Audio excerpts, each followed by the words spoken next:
Gloire à Dieu. Amen. Béni soit le Seigneur. Nous allons encore annoncer l'évangile. L'évangile de Dieu. L'évangile du Christ. La parole du Seigneur est vivante, agissante, permanente et toute puissante. Nous ne sommes que des petits semeurs. Je n'ai aucun pouvoir de conviction. Je ne saurais pas comment vous convaincre. Mais je sème dans le champ, comme mes frères. Mais quelle semence il a mis dans nos mains. Une semence qui est éternelle, qui peut agir, qui peut traverser les pierres, qui peut traverser les ronces, qui peut se frayer un chemin à travers le cœur le plus dur. Ce n'est pas de notre faute si la semence tombe le long du chemin. Ce n'est pas de notre faute si elle tombe dans les pierres. Ce n'est pas de notre faute si elle tombe dans les ronces. Mais béni soit Dieu qu'il y a des bonnes terres, qu'il y a des cœurs simples, qui reçoivent la parole. Béni soit le Seigneur. Beaucoup disent, aujourd'hui on entend dire, quand on veut parler de l'évangile, quand on rentre dans un foyer, qu'on parle à une personne, et qu'on veut parler du Christ, qu'on veut parler de l'évangile, on entend souvent cette parole, je sais.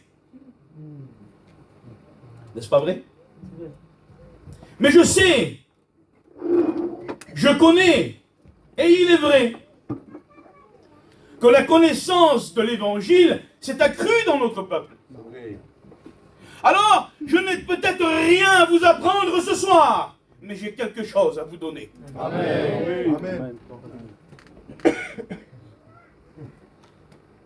Parce que si tu es devant le temple, comme ce boiteux, et que tu n'arrives pas à avancer vers Dieu, cet homme était d'Israël, il connaissait les lois du temple, il connaissait l'écriture de la Torah sûrement. Et là, Pierre est devant lui et dit, je n'ai ni or ni argent, je vais t'apporter, je pourrais te donner que ce que je possède, je n'ai rien à t'apprendre, mais je te donne ce que j'ai, c'est le Christ. Amen. Alors peut-être que tu connais tous les cantiques, peut-être que tu connais toutes les prédications, tous les prédicateurs, que tu sais qu'est-ce que je vais dire à l'avance, les textes que je vais citer, et tu peux dire ce soir, je sais, je connais. Bon, si je n'ai rien à t'apprendre, ce n'est pas grave, mais j'ai quelque chose à te donner. Il s'appelle Jésus. Amen. Et c'est ce que nous voulons ce soir. Alléluia. C'est ce que l'évangile apporte. C'est le Christ. Je veux vous apporter ce soir plus qu'une doctrine, plus qu'un dogme, plus qu'un mouvement évangélique avec un nom. Dieu en a que faire, excusez-moi. Dieu voit son église, c'est tout lui. Amen. Dieu ne voit pas des étiquettes sur l'église. Non, non, non, non. Ce qu'il voit sur l'église, c'est le sang. Amen. C'est le nom de son fils. C'est ça que tu vois. C'est le nom du Christ sur l'église. Je n'ai pas quelque chose de nouveau à vous apporter ce soir. Non. Ce soir, je veux vous apporter le Christ. Amen. Celui que l'Écriture présente. Amen. Vivre l'Écriture. Amen. Ne pas simplement la connaître. Nous sommes une famille chez nous. On a été élevés dans l'Évangile. Je n'ai jamais connu autre chose que l'Évangile. Et mes parents avant moi n'ont jamais rien connu autre chose que l'Évangile. Mon grand-père a commencé à prêcher l'Évangile en 1953. J'étais très loin d'être né, le vieux garçonnet. Et on a été élevé dans la connaissance de l'Évangile. Mais ce n'est pas pour cela quand même que toute notre famille vivre avec Christ. J'ai une tante, moi, je ne sais pas si elle ne connaît pas la Bible mieux que certains pasteurs. Écoutez-moi, je vous dis ça. Pour vous faire réaliser des choses, c'est peut-être enfantin, ça que je vous dis. Elle peut vous citer des livres, des psaumes, des proverbes, je l'ai déjà vu, non, c'est pas comme ça, c'est comme ça cette doctrine-là. Bien sûr, pas dans l'église, c'est pourquoi elle n'est pas chrétienne. Elle n'est pas chrétienne. Elle n'appartient pas à Dieu. Elle ne s'est jamais approchée de Dieu. Elle n'est jamais venue. Elle ne vient pas à la réunion. Et pourtant, elle a tellement été élevée dedans, elle connaît. Elle sait. Et aujourd'hui, nous voyons des gens arriver ici et ils connaissent tous les cantiques, ils les chantent par cœur, ils les connaissent mieux que vous. On les voit même témoigner. Ah, j'ai déjà vu ça. J'ai déjà vu, moi j'étais sur un marché, et là j'ai vu un homme, je le regardais, j'ai rien dit, j'ai attendu pour voir ce qu'il disait, et il témoignait d'une manière extraordinaire. Avec un verbe, avec une conviction. Il parlait du Christ. Il n'y a qu'avec Jésus qu'on a la paix, il n'y a qu'avec Jésus qu'on a la vie. Si tu as des problèmes, va vers le Seigneur, tu sais, machin. L'homme est parti, il s'est allumé une cigarette, il était fait un tiercé. Écoutez, je n'invente pas une histoire ce soir. Hein. Je ne fais pas ça pour trouver que vous comprenez. Je l'ai vraiment vu. Je l'ai vraiment vu. La connaissance de la Bible doit nous amener à plus que la connaissance de la Bible. La connaissance de la Bible doit nous amener à la connaissance de Dieu. Amen. Le simple fait de connaître l'Écriture ne nous sauvera pas. Parce que connaître, ce n'est pas être. Amen. Amen. Amen. Il aurait mieux que tu saches un peu moins et que tu reçoives plus. Amen. Amen. Alors je veux te le redire, je n'ai peut-être rien à t'apprendre ce soir, mais j'ai quelque chose que tu n'as pas, et il s'appelle Jésus-Christ. Amen. Nous possédons une personne. L'Écriture présente une personne. Cette personne est le centre de l'Écriture, et le sommet culminant de l'Écriture. Il s'appelle Jésus. Amen. Le Fils de Dieu. Le possèdes-tu? Le possèdes-tu? Amen.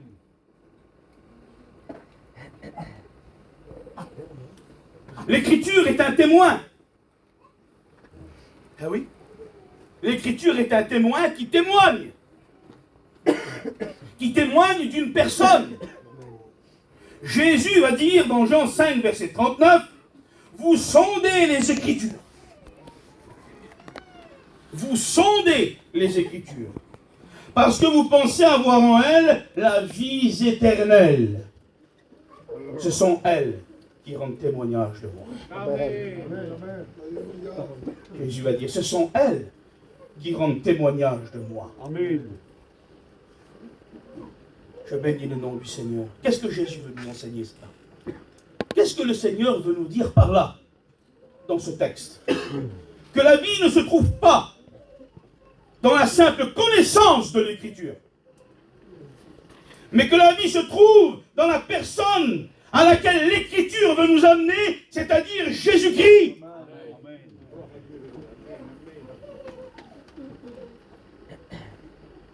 Une foi qui n'est pas vécue et mise en action ne donne pas la vie.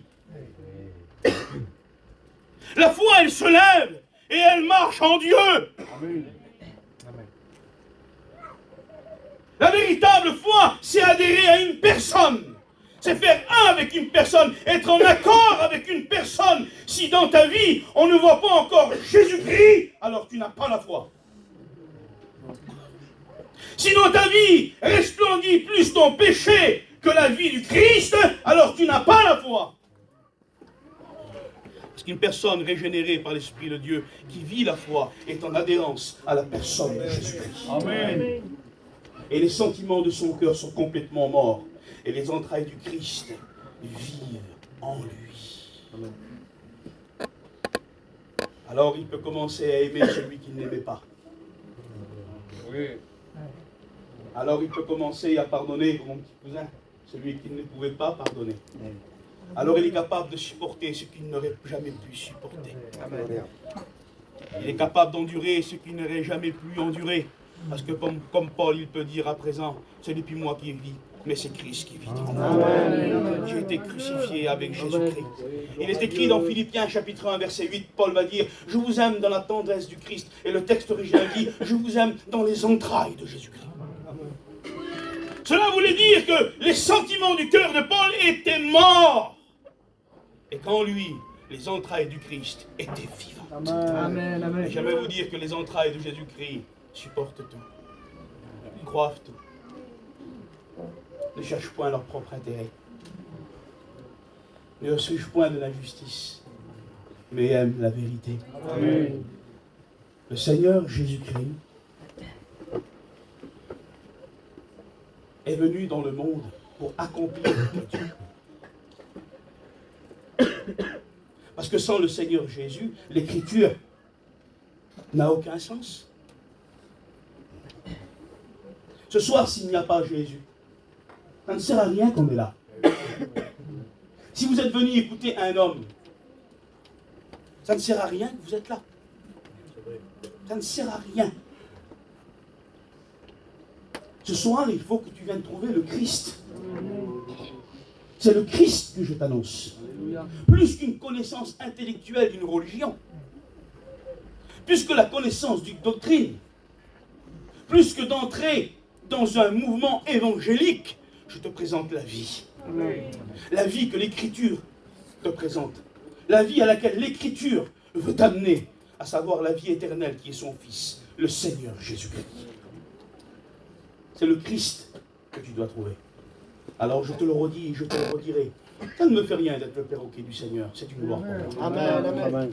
Si je n'ai rien à t'apprendre, j'ai quelque chose à te donner ce soir. Amen. Oui, amen. Et il s'appelle le Christ.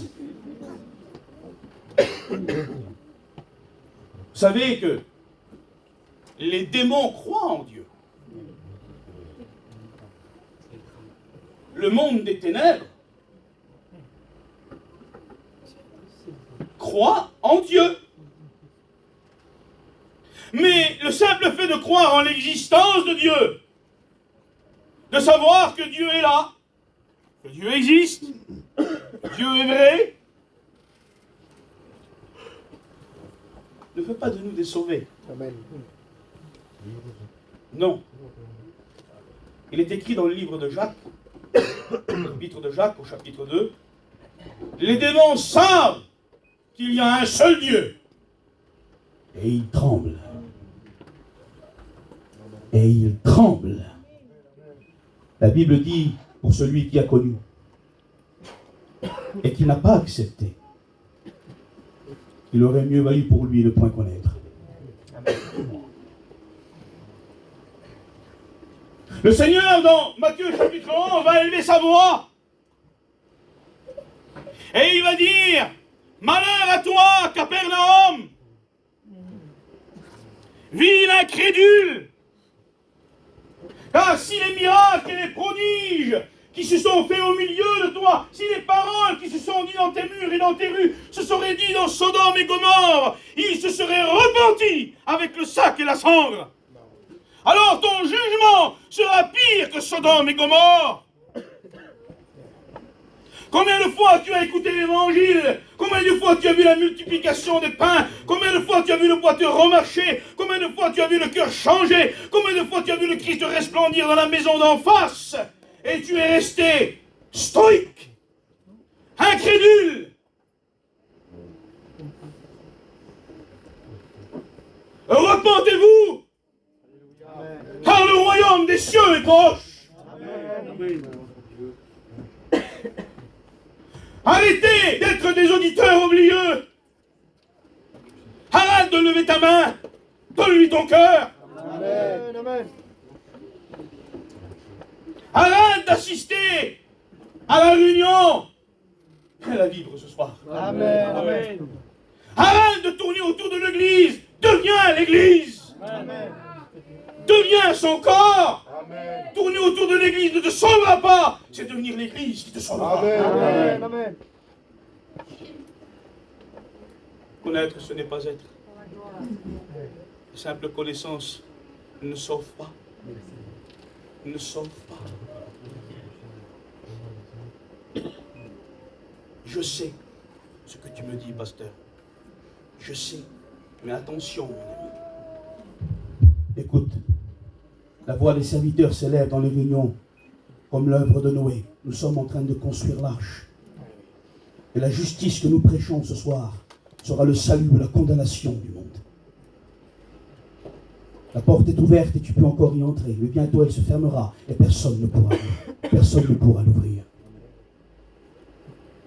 Écoute, mon ami. Écoute la prédication de la justice qui s'élève dans ces réunions. Toi qui dis, je sais, je sais. Tous ceux qui disent, je sais aujourd'hui, iront dans un lieu d'éternité et de ténèbres où ils diront pour toujours, si j'aurais su. Ne va pas jusqu'à ce moment.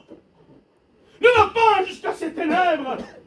Dans le lieu où le mot espérance n'existe plus, où le mot repentance n'existe plus, où le mot retour n'existe plus, là où il n'y a pas de porte de sortie, là où il n'y a pas d'échappatoire, là où le trou est sans fin, sans fin, sans fin, dans une douleur, dans des graissements de dents et dans des lamentations qui s'élèvent dans les temps d'éternité. Alors là, tu diras, si j'aurais su. Aujourd'hui, je sais. Au nom du Seigneur, laisse-la ta connaissance. Amen. Et viens le trouver. Je ne te présente pas une connaissance ce soir de la théologie. Je te présente le Christ. C'est lui que tu dois trouver. C'est lui que tu dois trouver. Combien de fois il a parlé à ton cœur? Combien de fois il s'est révélé à toi? Tu as peut-être même été guéri. Mais ce n'est pas parce que tu as été guéri que tu seras sauvé. Il t'a même peut-être fait ressentir sa présence. Tu as pleuré dans sa présence. Mais parce que Dieu t'aime. Ce n'est pas parce que des fois, l'épi qui est dans les ronces passe un peu dans le champ qu'elle est du champ. Rester autour du champ ne le sauve pas. Il faut entrer à l'intérieur. Être déraciné des ronces pour être planté dans la bonne terre qui est l'évangile de Dieu, qui est la parole de Dieu. Béni soit le Seigneur Dieu Tout-Puissant. Oui, les démons croient en Dieu, mais ils ne sont pas sauvés. Mais pour eux, il n'y a plus d'échappatoire. Ils sont damnés. Mais pour l'homme, la croix a été dressée. Amen. Pour l'homme, la croix a été dressée. Vous ne vous demandez pas pourquoi Dieu ne détruit pas le monde comme il l'a fait pour Sodome et Gomorrhe. Parce que le monde actuel où nous vivons n'a rien à envier à Sodome et Gomorrhe. Pourquoi Dieu ne le détruit pas? Pourquoi il n'envoie pas le feu? Parce que quand Abraham prie Dieu, Dieu dit s'il trouve un juste, il ne détruira pas la ville. Mais Dieu n'en trouve pas.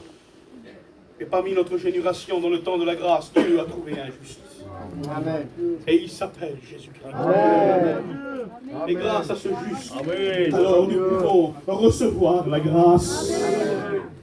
Nous pouvons recevoir la grâce. C'est la grâce que je te présente, plus qu'une connaissance, plus qu'une religion, plus qu'un frisson, plus qu'un cantique, plus qu'une main levée, plus qu'un mouvement, plus qu'une belle église, plus qu'une belle prédication, plus qu'un bon moment ce soir. C'est la vie éternelle. C'est le Christ, le Fils de Dieu. Arrête de chercher les guérisons. Cherche celui qui guérit. Amen. Amen. Arrête de chercher des bénédictions. Cherche celui qui bénit. Amen. Arrête de venir dans la réunion pour essayer de trouver un peu de paix pour ton foyer. Trouve le prince de la paix. Amen. Alors tu la connaîtras réellement. C'est lui qu'il faut trouver. C'est lui qu'il faut recevoir. Vous savez, les démons reconnaissent la sainteté de Dieu. Ils reconnaissent. Ils se prosternent et ils disent, nous savons qui tu es. C'est écrit dans l'évangile. Nous savons qui tu es. Tu es le Saint de Dieu. Et il y a des choses incontestables, même pour les plus incrédules. Il y a des choses incontestables, même pour celui qui refuse, même pour celui qui ne veut pas venir, il sait. Nous connaissons des personnes qui sont vraiment dures dans nos familles. Mais ils avouent quand même, je sais que Dieu m'aime. N'est-ce pas vrai? Je sais qu'il est vivant. Je sais tout ça, mais être au courant des attributs de Dieu ne nous sauve pas. C'est y participer qui nous sauvera. C'est participer à sa sainteté qui nous sauvera. C'est participer à son amour qui nous sauvera. C'est entrer en Dieu qui nous sauvera. Une simple connaissance intellectuelle de Dieu ne nous sauvera pas. La simple connaissance de l'Écriture ne te sauvera pas. Ce qui te sauve, c'est venir à la personne que l'Écriture te présente ce soir. La personne du Christ. La personne de Jésus. Je bénis le nom du Seigneur Jésus-Christ.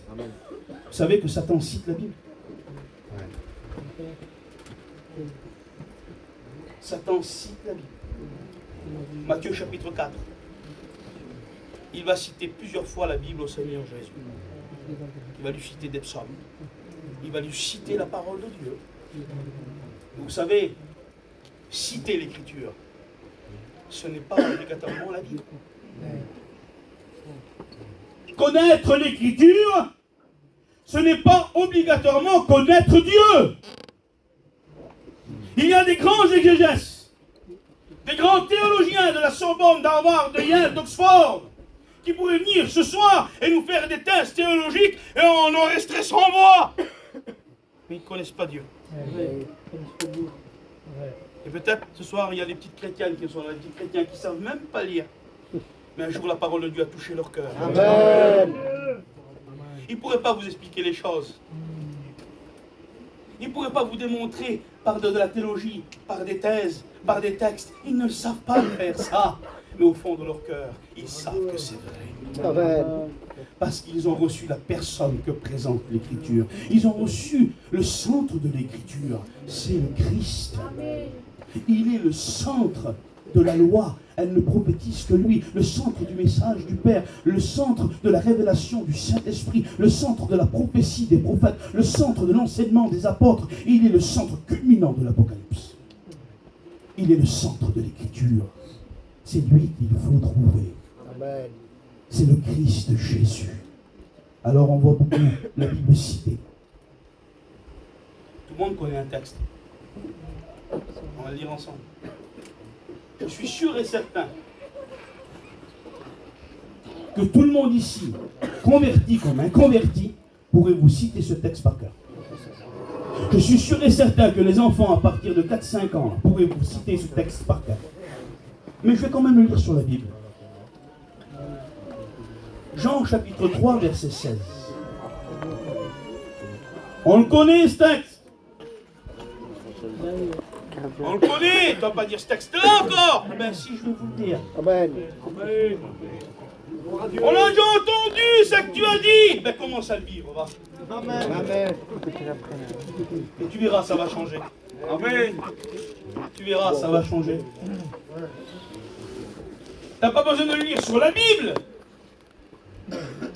Tu le connais par cœur. Oui, mais c'est écrit dans la Bible. Amen. C'est écrit dans la Bible.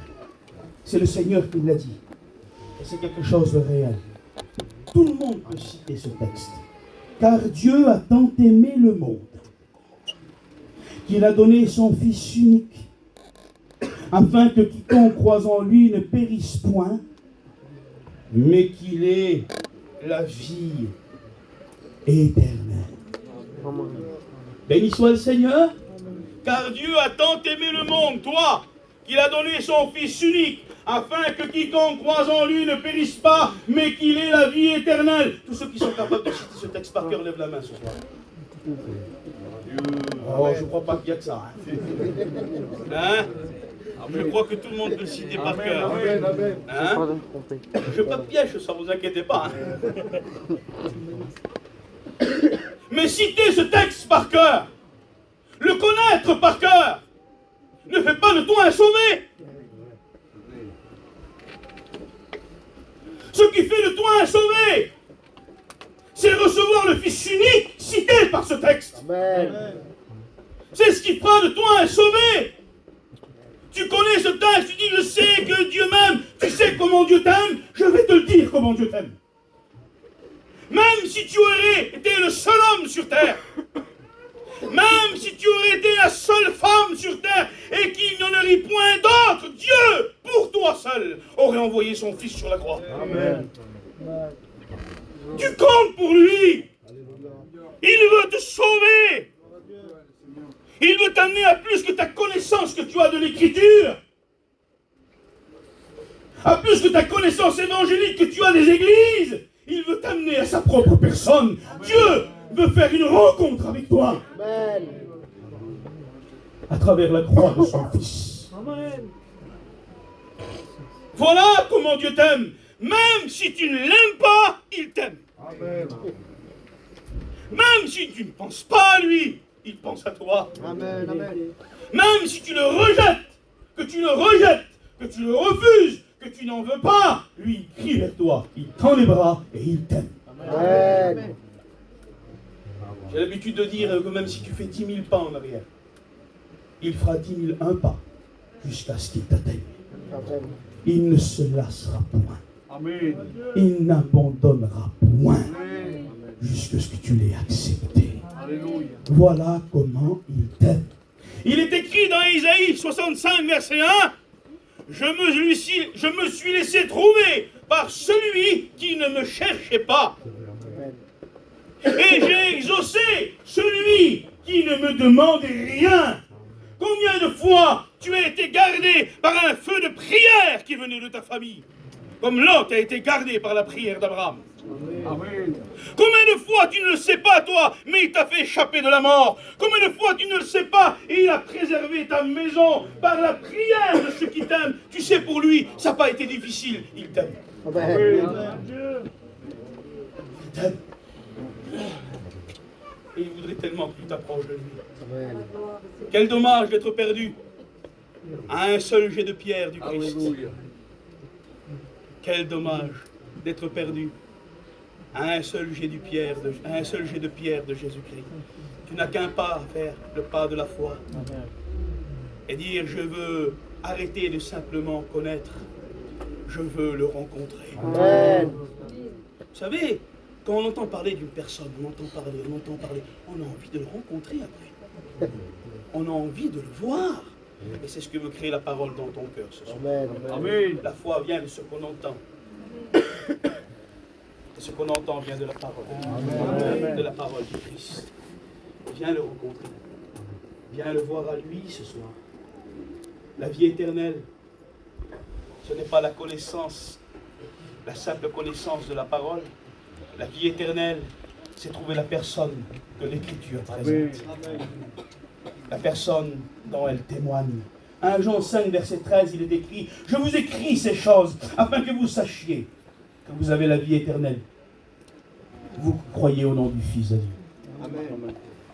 Mais attention, c'est quoi croire? C'est quoi la vraie foi? C'est toi en Dieu et Dieu en toi. C'est ça la vraie foi. C'est l'adhérence. C'est dire Amen à la personne de Dieu. Et dire Amen, c'est être en accord. Si ta vie est en accord avec lui, comme dit l'apôtre Paul, nous sommes enracinés et fondés par la foi en Jésus-Christ. C'est-à-dire que ta vie ne doit faire qu'un avec le Christ, comme un arbre et ses racines font un avec la terre, pour aller puiser en Jésus-Christ une vie éternelle qui porte son nom. C'est ça la foi. C'est adhérer à la vie de Jésus-Christ. Parce que Christ a dit, celui qui veut me suivre, il renonce à lui-même, il porte sa croix et qu'il me suive. Amen. Parce que celui qui voudra ça gagner sa vie ici-bas la perdra dans l'éternité. Et celui qui acceptera de perdre sa vie ici-bas la gagnera pour toujours avec le Seigneur dans le ciel. 1 Jean 5, verset 21. C'est lui qui est le Dieu véritable et la vie éternelle. Croyez-vous que Jésus est Dieu? Il est le Dieu véritable, l'Alétinos Théos, au même titre que Dieu le Père. Et il est écrit dans Jean chapitre 8, verset 24, celui qui ne croit pas que je suis, mourra dans ses péchés. Il est le seul sauveur. Il est la seule porte. Il est le seul chemin. Il est le seul moyen. Il est la seule solution. Car aucun autre nom sur le ciel, sur la terre n'est donné par lequel nous pouvons être sauvés que le nom de Jésus-Christ, le Fils de Dieu. C'est par lui que nous pouvons être sauvés. Ce n'est pas ta connaissance de l'Écriture qui te sauvera.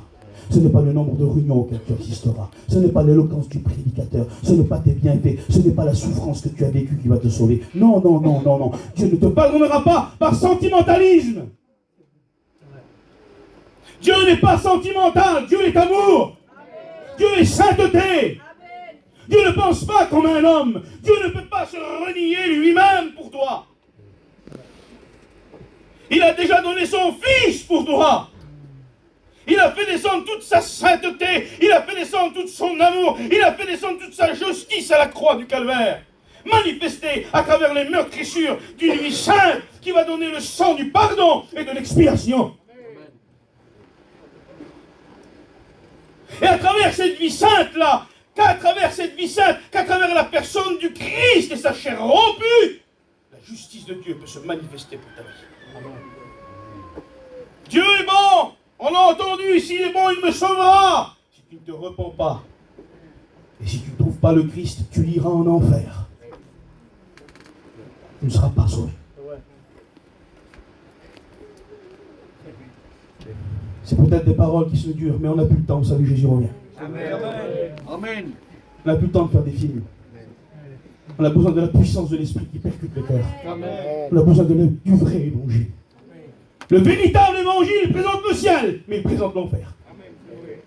Le véritable évangile présente l'éternité de gloire, mais il présente l'éternité de la perdition.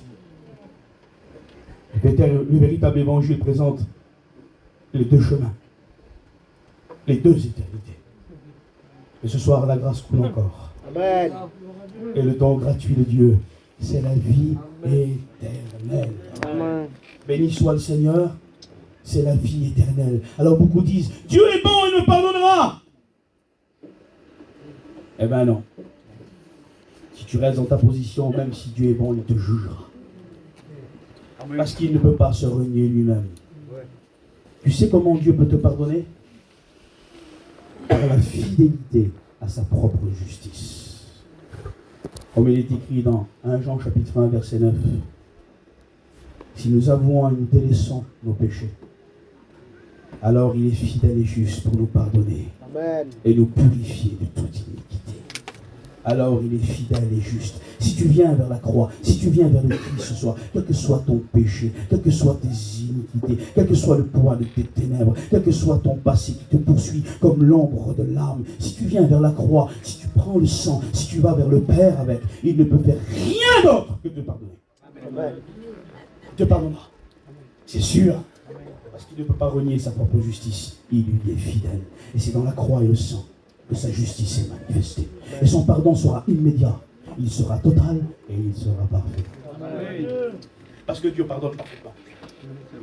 Pourquoi il pardonne parfaitement? Parce que quand Dieu te pardonne, il fait plus que te pardonner. Parce que si Dieu ferait que te pardonner, il ne ferait rien d'autre qu'un homme. Bon, si je peux vous pardonner ce soir, Yiping t'a pardonné ton père. Il a pardonné. Mais Dieu fait plus que pardonner. Le pardon de Dieu s'élève infiniment plus haut que le pardon des hommes.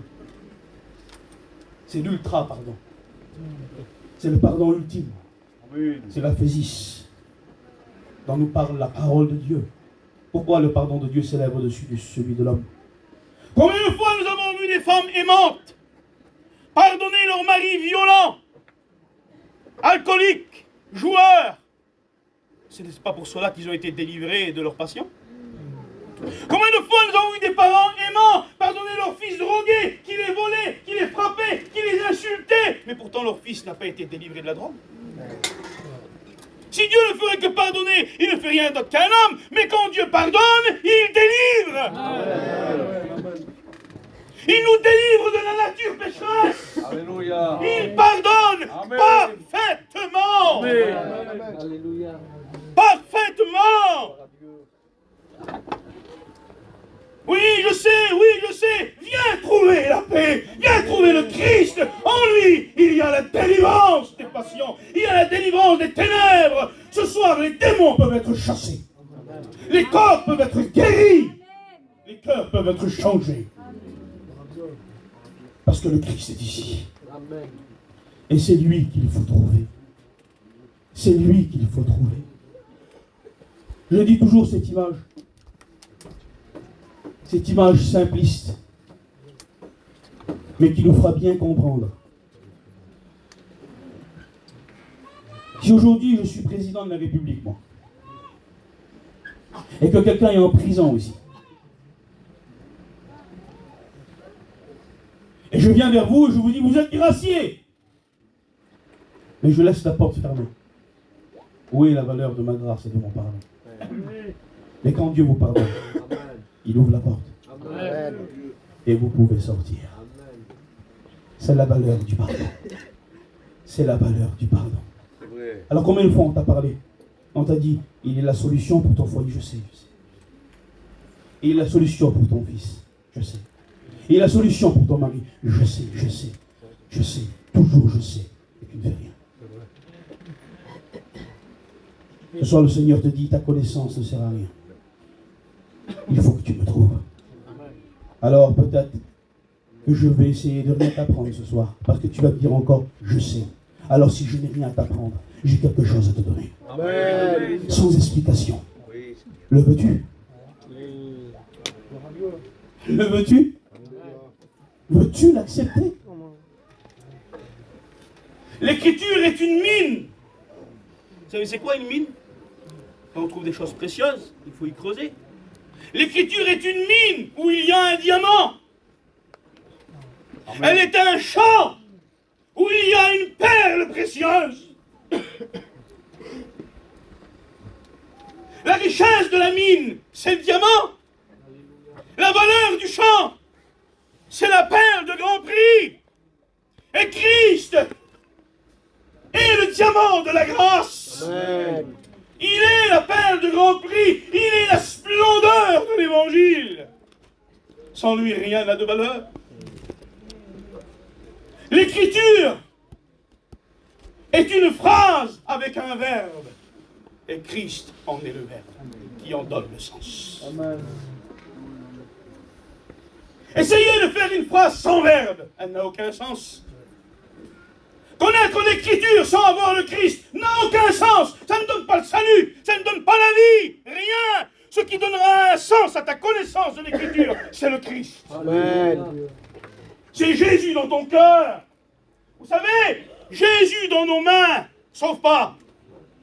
Parce qu'on peut travailler pour Dieu, mais pas avec Dieu.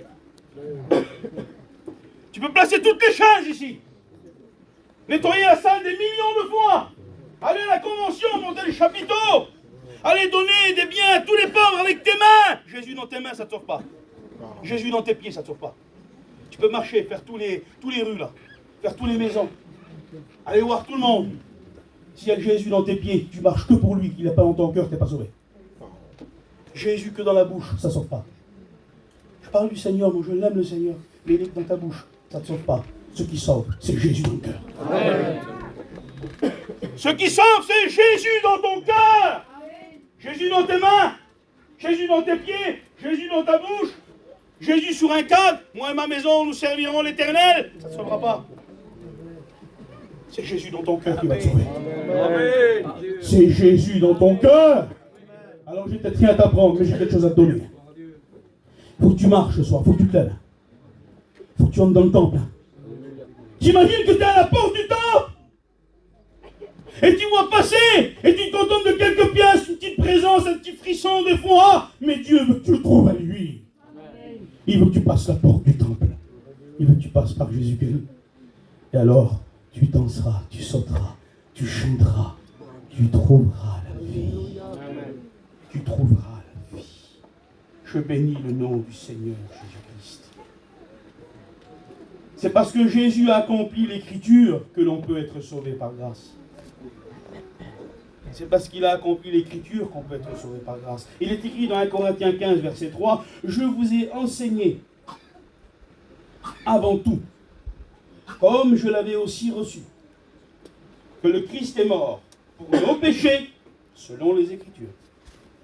Il a été enseveli et qu'il est ressuscité le 3e jour, selon les Écritures. » Selon les Écritures. Vous savez comment est formé un diamant? le processus de la conversion d'un diamant. Il faut qu'il soit profondément enfui dans la roche. Et c'est la pression de la roche qui va créer le diamant. Je bénis le nom du Seigneur. Je ne sais pas si cela vous rappelle quelque chose. Vous savez, le diamant de la grâce sur la croix du calvaire. Du jardin de Gethsémani jusqu'à la croix du calvaire. Le diamant de la grâce, plus précieux que les pierres de la loi, a été taillé selon lui. On a percé ses mains selon l'écriture. Somme 22, il est écrit, ils ont percé mes mains et mes pieds. On a arraché sa barbe, on a labouré son dos, selon l'écriture. Il est écrit dans Isaïe chapitre 50, ils arrachent ma barbe, ils labourent mon dos comme un champ. On a meurtri tout son corps, selon l'écriture. Il dit, je peux compter tous mes os. Il a été taillé selon les prophéties de l'Ancien Testament. Là, sur la croix du calvaire. Puis on a pris ce diamant précieux et il est écrit qu'on l'a mis dans la sépulcre neuf, taillé dans la pierre, profondément dans la terre, là. Et puis ce diamant, par sa sainteté, était tellement précieuse que la mort n'a pu le retenir. La pierre a été roulée et par la résurrection aujourd'hui, il resplendit et de ses rayons sortent la grâce qui peut te sauver. Amen. Si tu creuses sincèrement ce soir, dans cette mine qui est la parole, alléluia. Si tu viens y creuser de tout ton cœur, tu trouveras un diamant. Amen. Et ce diamant produit la grâce. Parce qu'à la croix, il paye la somme. Je bénis le nom du Seigneur.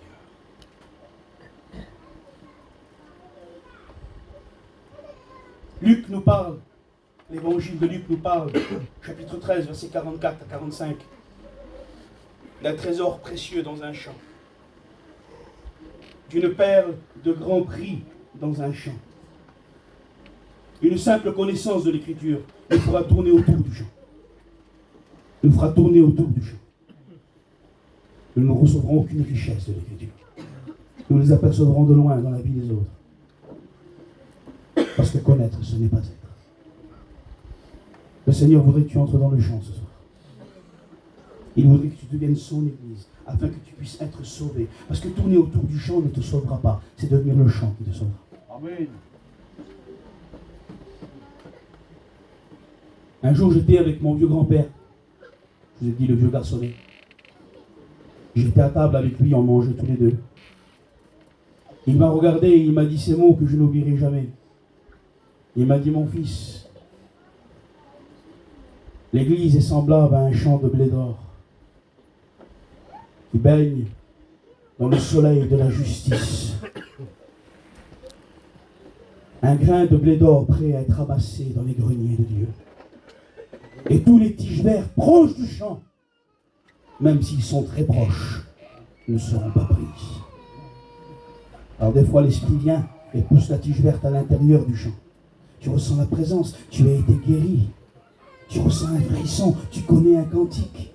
Tu es un peu satisfait, mais tu es toujours dans la terre du monde. Sauvé à côté du champ. Connaissant.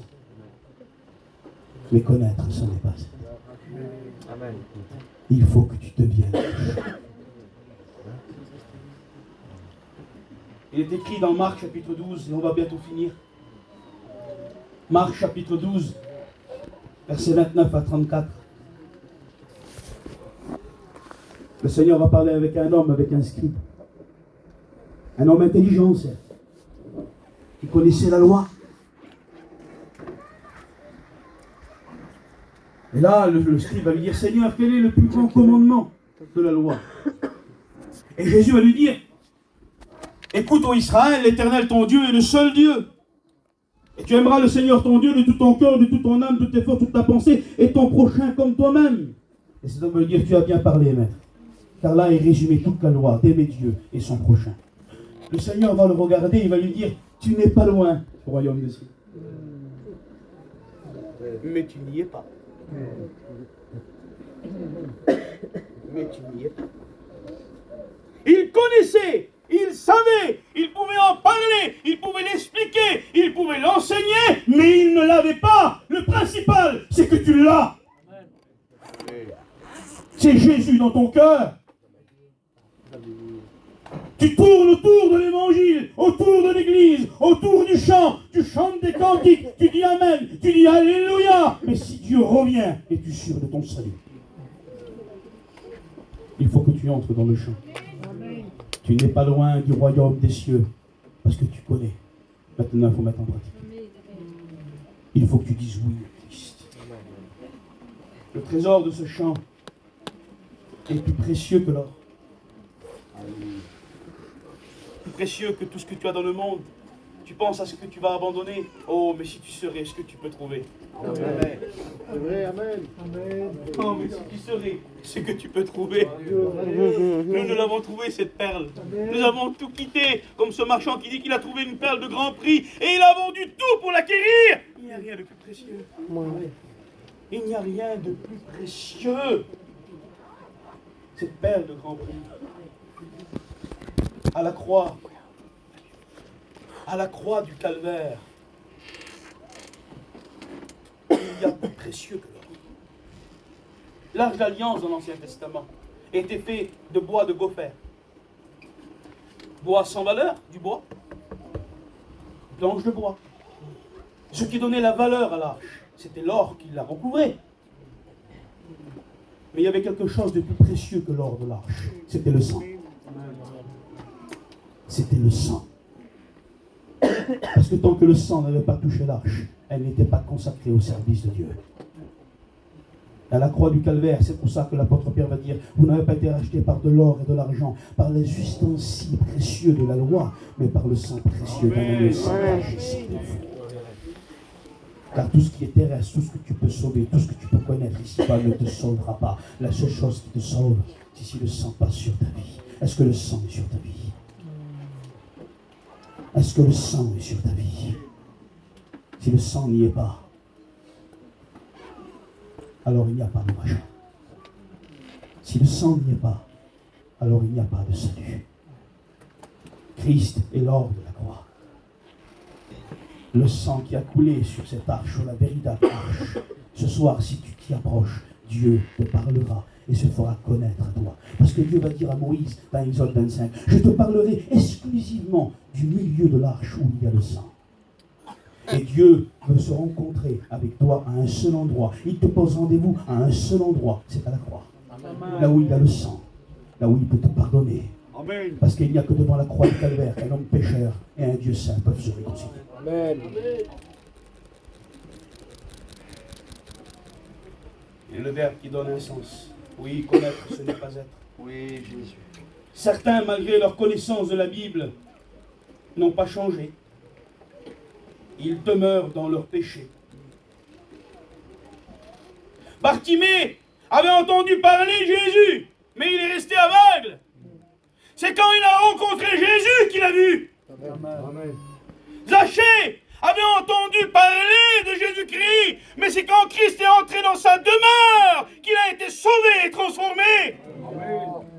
Nicodème, le docteur d'Israël, législateur de la loi parmi ses frères, a entendu parler du Christ et il est venu dans le noir, dans le secret, essayer de savoir qui il était.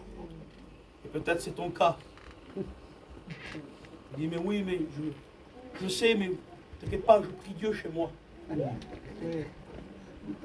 Je demande pardon le soir, hein. Je sais qu'il est bon, Non, c'est pas comme ça que ça marche. Non, c'est pas comme ça. Nicodème est venu avec des questions théologiques, avec sa connaissance. Il n'a rien reçu. Dieu ne se comprend pas, il se reçoit. Amen. Écoutez, je vais vous le redire. Dieu ne se comprend pas. Vous n'arriverez pas à le comprendre. Dieu se reçoit. Amen. La grâce ne se mérite pas. La grâce ne s'achète pas. On l'accepte. Amen. C'est tout. On l'accepte. Mais un jour, cet homme a laissé sa connaissance. a laissé ses préjugés. Il était docteur d'Israël. Il était habillé des phylactères et son habit désignait qu'il était juge d'Israël. Il participait au Sanhédrin, aux 70 anciens du peuple, et il jugeait les histoires d'Israël et les jugements d'Israël. Il avait un rang à tenir. Il ne pouvait pas s'approcher, excusez-moi, de quelqu'un qui venait de mourir. C'était bientôt la Pâque, c'était bientôt le Shabbat, et il serait devenu impur. Il avait cette connaissance. Mais un jour, il a décidé de laisser là sa simple connaissance et de venir toucher la croix. Et là, il est écrit qu'avec Joseph d'Arimathée, c'est lui qui va descendre le corps du Seigneur. Et là, je vois Nicodème monter là et toucher les mains du Christ et le sang couler sur ses habits. Amen. Je vois le prendre dans ses bras et les meurtrissures du Seigneur toucher sa figure. Et repenser à ce qu'il lui avait dit et comprendre qu'il fallait qu'il naisse de nouveau. Qu'il fallait le sang, qu'il lui fallait le pardon, qu'il lui fallait un retour à l'innocence. Parce que le retour à l'innocence est indispensable pour avoir la paix avec Dieu. Alléluia. Et le sang peut remonter le temps avec toi et te ramener à l'état d'innocence, comme si tu n'avais rien fait. À la croix du calvaire, le sang est une machine à remonter le temps. Il a remonté le temps de 4000 ans en arrière. Et il a remis le fruit sur l'arbre. Amen. Amen. Gloire à Dieu. Et quel que soit ton passé, quels que soient tes péchés, quel que soit tes regrets, ce soir le sang peut remonter le temps avec toi. Amen. Afin que tu trouves une nouvelle vie innocente. Le sang te ramène dans l'état d'Adam avant qu'il mange de l'arbre de la connaissance du bien et du mal. Parce que si le premier Adam a mis du bois sur notre dos, de la connaissance du bien et du mal, et nous a plongé dans la mort, le deuxième Adam a porté du bois pour nous. C'est la croix du calvaire. Et lui, par son obéissance, il nous donne la vie. Amen. Il nous donne la vie. Amen. Oui, il a remonté le temps de 4000 ans. Il a réparé l'irréparable. Ce que tu ne pouvais pas faire toi, il a redonné le fruit à Satan. Il dit voilà, l'erreur est réparée. Tu es condamné. Et maintenant, il n'y a plus de condamnation pour ceux qui sont en Jésus. Le sais-tu ça? Je le sais. Viens vivre. Viens vivre, Dieu t'aime. Viens vivre, Dieu t'aime. Il veut te bénir. Fais comme Nicodème. Arrête de poser des questions, de vouloir savoir. Tu vas peut-être connaître plus. Tu vas peut-être boucher les pasteurs. Par ta connaissance, t'as vu? Il n'a plus rien de dire, hein? Et alors, ça t'a avancé à quoi? Tu vas où? Tu vas quand même en enfer. Lui, il n'a pas pu te répondre, Zinda. Mais un jour, il prie pour toi, mais lui, il va au ciel. Amen. Amen. Fais comme Nicodème. Laisse là ta connaissance. Amen. Laisse là ton prestige. Laisse là qui tu es. Moi, je suis un gitan. Je vous connais, vous êtes un peuple. Vous ne pourrez pas m'avoir à moi. Et Dieu a encore moins Dieu. Moi, oui, mais pas Dieu. On connaît? Eh bien, laisse-la comme Nicodème. Et viens la croire. Viens toucher les meurtrissures. Que le sang coule sur toi. Ah, quand le sang a coulé sur lui, il ne pouvait plus vivre la religion. C'est fini pour lui la religion. C'était fini pour lui la simple connaissance. Mais il a commencé à vivre Christ. Il est rentré dans ce que Christ lui avait expliqué, dans ce qu'il voulait comprendre par sa connaissance. Il commençait à le vivre. Voudrais-tu commencer à vivre ce que tu sais? Amen. Si tu le veux, il y a un seul endroit où cela est possible. Et c'est à la croix. Prions le Seigneur.